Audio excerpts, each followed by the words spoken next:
வணக்கம். செவ்வாய் வெள்ளி கிழமைகளில் ஈரோடு திண்டல் ஸ்ரீ வேலாயுத சுவாமி கோயிலுக்கு வந்து வழிபடும் பக்தர்கள் எலுமிச்சை பழத்தை முருகனின் காலடியில் வைத்து வேண்டிக் கொள்வர்.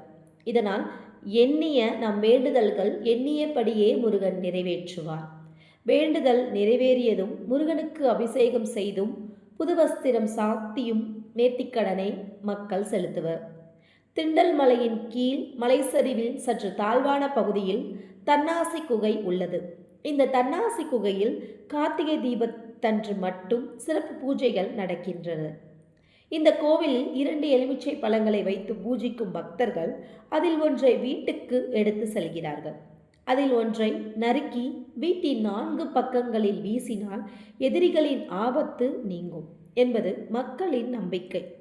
நம்பிக்கையுடன் முருகனை நினைத்து செய்யும் நல்ல காரியங்கள் எப்பொழுதுமே வெற்றியிலே முடியும். ஓம் சரவணபவ. நன்றி.